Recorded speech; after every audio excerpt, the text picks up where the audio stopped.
ఒక రోజున మా విశ్వాసులు ప్రార్థన చేస్తాక రమ్మన్నారు నన్ను. ఎన్నింటికి రమ్మంటావు అన్నాను. 9ంటికి రాంది. ఏ 9 అన్నాను. రాత్రి 9 గంటలకు అన్నాను. 9 గంటలకు రాను, 7 గంటలకు వస్తాను అన్నాను. 7 గంటలకు వస్తే కుదరదు, మాకు పనులు ఉంటాయి అప్పుడు అంది. 7 గంటల పనులు ఉంటాయా? ఏం పనులు అమ్మాయ్యా? అమ్మా చెప్పేసుకుంటున్నారు, బాగా చెప్పేసుకుంటున్నారు, సిగ్గులేదు మీకు. స్తోత్రం చెప్పండి గట్టిగా. ఆవిడ కూడా 7 గంటల పనులు ఉంటాయన్నా. ఏ పనులు చెప్పను అందే. సర్లే నేను 9 గంటలకు కరెక్ట్గా 9 గంటలకు వెళ్తే మైదాన చీకటి పట్టేసింది. ఎన్ని లేవు, ఏమి లేవు, మేఘం పట్టేసింది. కాపకాపు నడిచి వెళ్ళిపోతాను, ఈరోజు తడిసిపోతానేమని. కరెంట్ ఆగిపోయింది, ఇంట్లో కరెంట్ ఆగిపోయింది.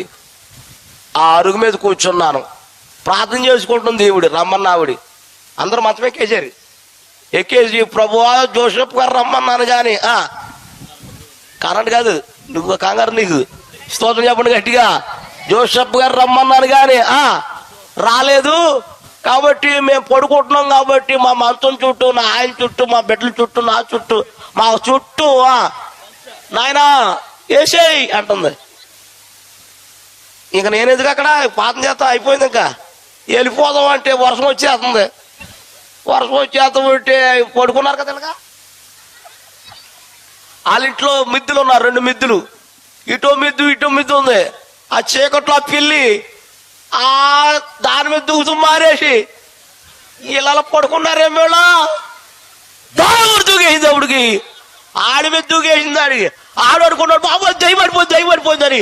ఆడు తలుపు తీసుకుని బయటకు వచ్చాడు. ఆడు నేను ఎక్కడున్నాను, బయట అరుగు మీద కూర్చున్నాను.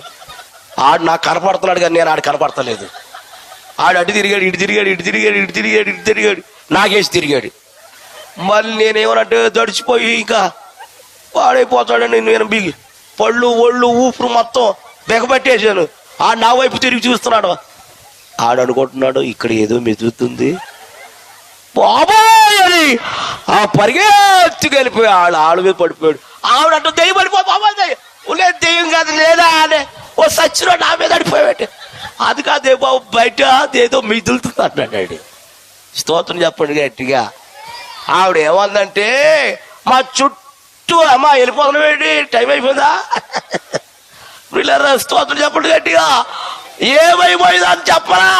మా మంచం చుట్టూ నీ దేవదూతలు పాతాయి బాబోయ్ పాతాయి.